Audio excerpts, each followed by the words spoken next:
early August of 2012, and as usual, it was hot in the deserts of southeastern Washington, the state, not the city. When the phone rang, it was welcome, as it signaled a respite from the task I had assigned myself of completing my next book in the time frame which I had encumbered myself. "Hi, Tom," the voice on the other end began. "This is Lori."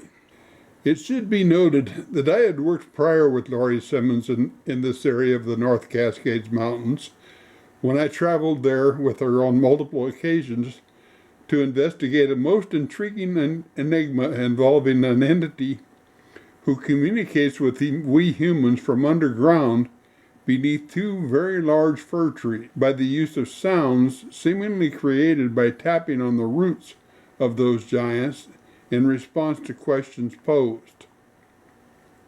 Yes, I know how crazy that sounds, but I have been privy to it on several occasions, and it is a phenomenon to witness.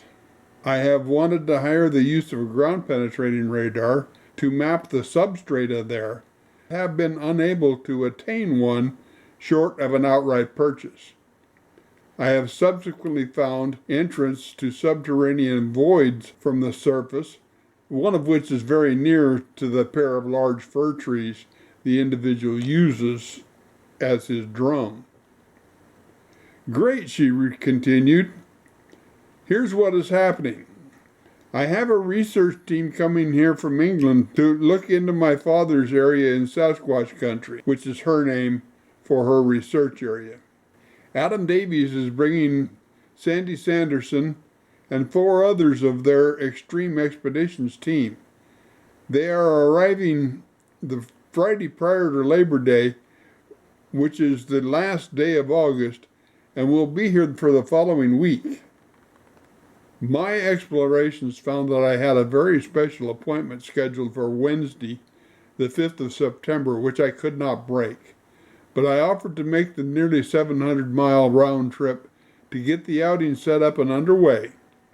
I decided to bring my dear friend and surrogate daughter, Rhonda Dershé, with me, since she had the long weekend off work, and it would make a nice outing for us. Early the morning of that Friday in question, Rhonda and I left our Kennewick, Washington homes and drove north through Wenatchee and over the North Cascades Highway, U.S. Highway 20, to our destination, arriving at our agreed-upon rendezvous ahead of Lori and the team from England by some 20 to 30 minutes. I took advantage of this time to show Rhonda around the area some, including the area of our underground drummer. In our perambulations around the area, I found some very unique and very exclusive to us. I had just recently begun what would turn out to be a 5-year study of the Sasquatch-made glyphs. I will be the first to admit that I was just beginning to learn some of the meanings to these glyphs, and what greeted us from our chosen camp was most clear to me. In their written language of the glyph, the X has always been a sign of welcome and a sign of friendship. And now here, looking directly back at me in an insignificant corner of our camp, leaning against an alder tree, stood an 8-foot-tall example of exactly that. This particular example was different from the usual in that I had an extra piece of wood placed horizontally across the bottom of the structure in much the same orientation as what would have been called a rocker if this had been a brand for cattle. As I have mentioned, I was not fully understanding of the significance of all the elements contained, so while I recognized the structure for what it was, I did not understand the importance of the rocker to the glyph. I immediately called Rhonda over to show her what I had discovered on an elevated bank above the Cascades River. Rhonda was impressed with the structure. She had no true understanding of it, nor of its elements. In her inspection of the artifact, she picked up the rocker to look closer at it. When she had completed her perusal, she simply dropped it without replacing it to its prior position. It simply fell where gravity took it. I must admit, I was no brighter about it myself, for I did nothing to correct it. As a matter of course, I did note its final resting place down the steep bank, precariously perched very near the flowing river. It was not until the next morning, Saturday, that it made its full importance known to me. When I returned to the site of the X to find the rocker had been replaced to its former position at the base of the structure. It was at this point that I understood that rocker modified the meaning to include the entire camp coming here this week. It not only included Lori and I, but all, Rhonda, Adam, Sandy, Jackie, Dave, Simon, and Tim included. While it was true, the weekend was all it could be hoped to be. The company was harmonious and gratifying. As the time passed, I found myself making new and dear friends. I heard of other adventures they had shared, while I in turn shared experiences of my own with these Sasquatch people. Dave Archer told me of seeing an orang pendek in Southeast Asia, and how looking into its eyes, he knew it was another form of man. And I told him of watching the Sasquatch people fish in the beaver ponds of a small creek on the far west end of the Olympic Peninsula. Jackie Tonks told me of her trip to the mountain gorillas in the Congo, and I told her of spending the night in a hollow tree in far northern California with 3 of the Sasquatch people around me trying to communicate with me. Simon Melkor told me of their trip to Russia in a quest for the Almasty, a quest that went unfulfilled on that occasion, as I told him of coming face to face with a forest giant on the North Fork of Washington's Dickey River. It was a most convivial and pleasant weekend. While no face-to-face sightings had occurred, much evidence was being collected, and a wonderful experience was being shared by good friends. Several tracks had been found in the team's perambulations, including some that were of sufficient quality to cast and plaster. While it is common to find visible prints, locating those of a quality to cast and in a physical position to do so is extremely rare.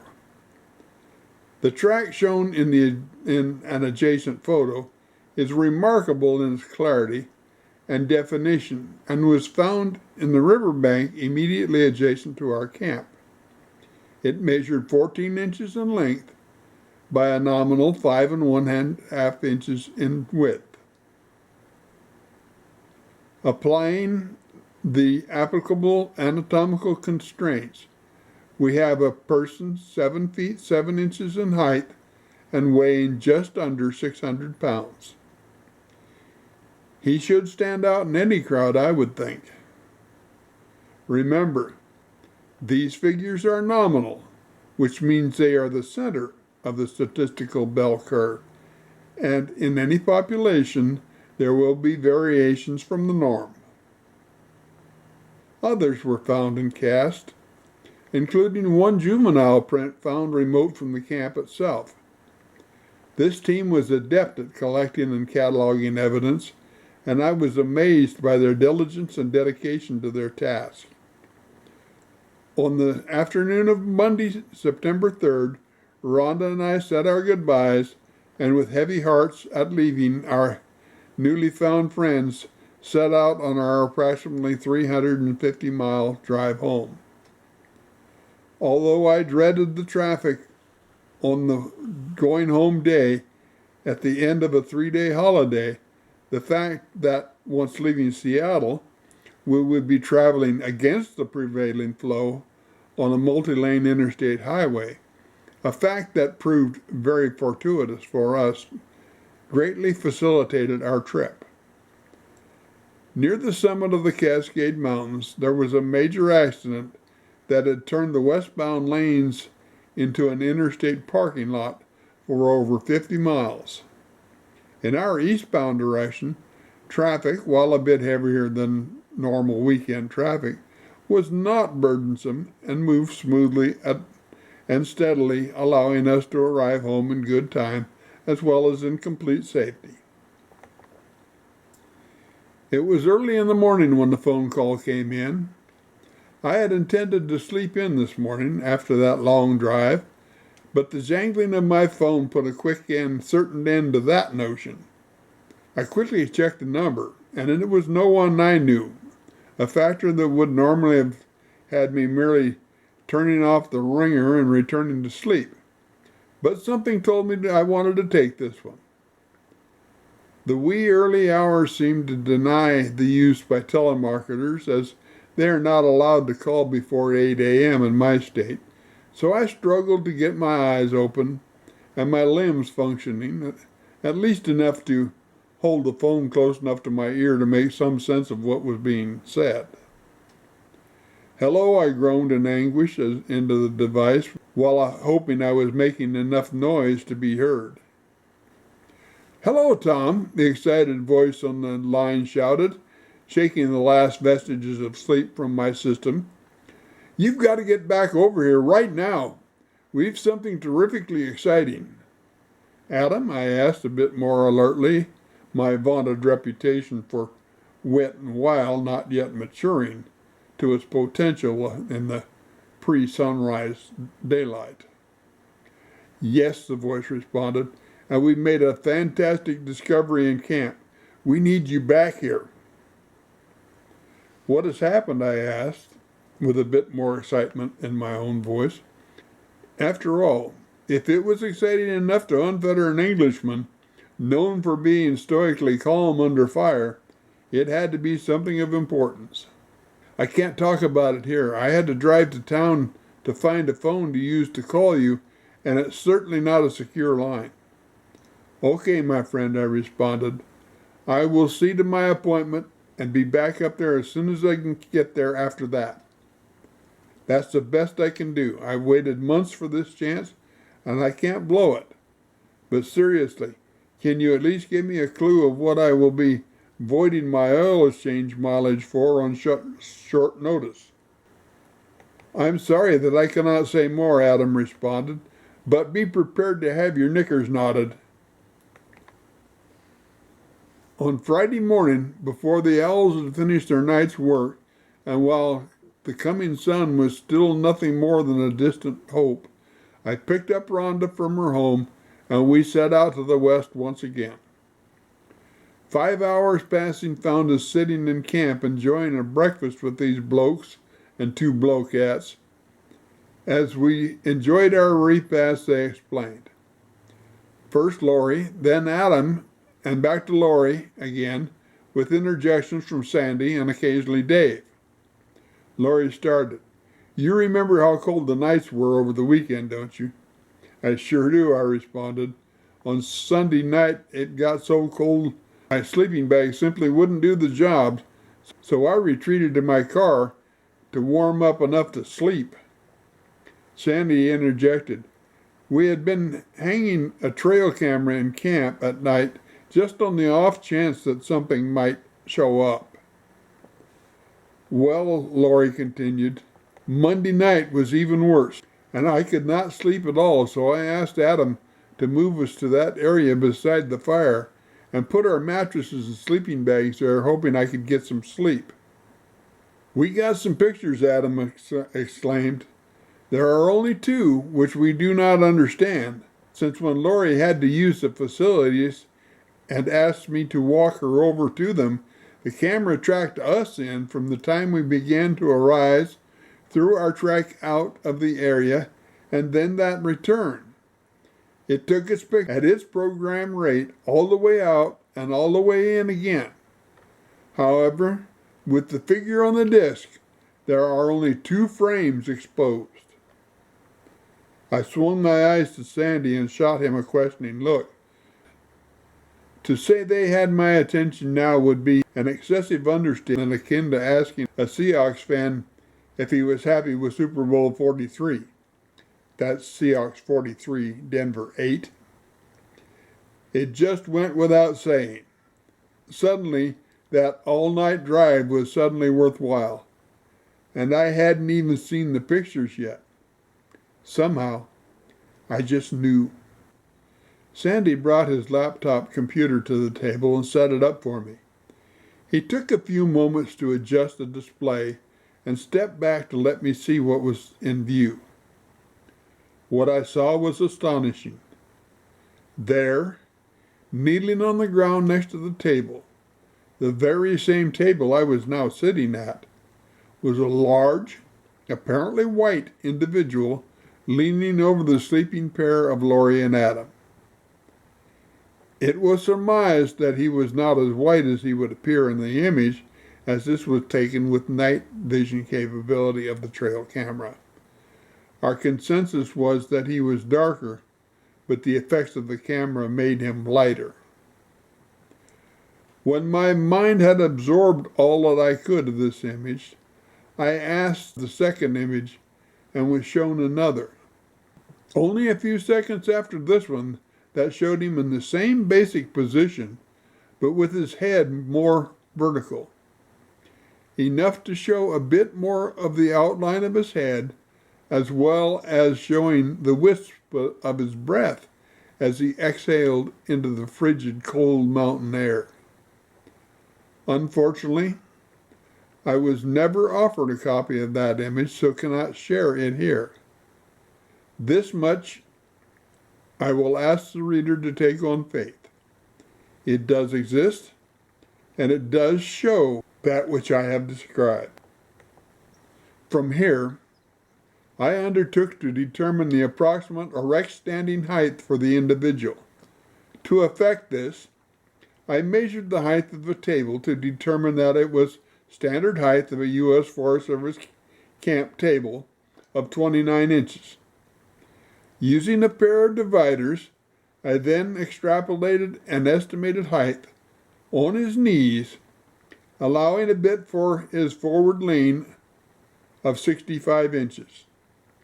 I then applied the applicable ratio after determining the length of his upper leg from the same comparison to the height of the adjacent tabletop to determine the length of the lower leg, still on the ground, and again added an estimated height for his foot and ankle to determine that standing erect he would reach a height of 85 to 87 inches, over 7 feet tall at least.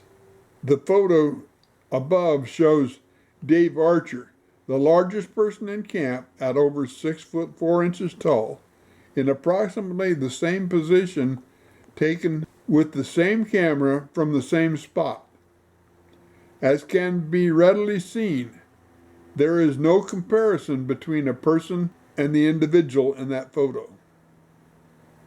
I think our guests may have been a bit naive and exercised the release of this data to be met with nearly universal acceptance, if not excitement. What I expected was more nearly in line with what actually happened, if for no other reason that Paul Freeman was a friend of mine, as is Bob Gimlin. I know how cruel and unthinking the public can be. As constructive criticism, but which was actually a vicious attack on the character of the principals involved, someone coined the phrase of a person with a sleeping bag over their shoulders. And the unwashed masses of resident idiots picked up the mantra, and it became the catchphrase for the Coalition for Reason people. Here were people all across the net demonstrating a marked lack of originality in their parroting of someone else's diatribe with absolutely zero knowledge of their own on which to base any opinion whatsoever. I could not believe that even one person could look at that photo and see a sleeping bag in it.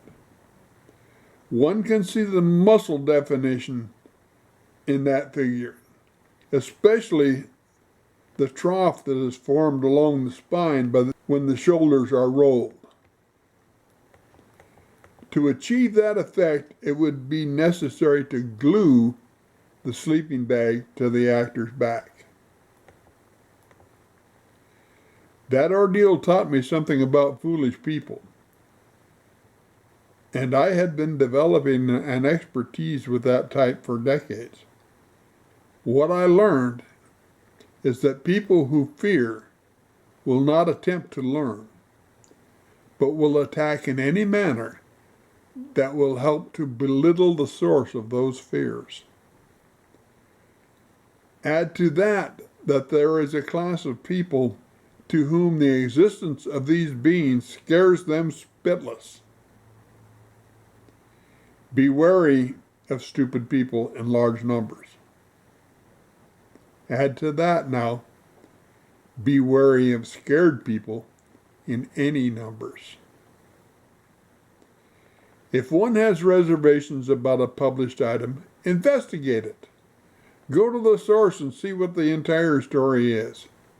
Investigate those involved to see what their character truly is.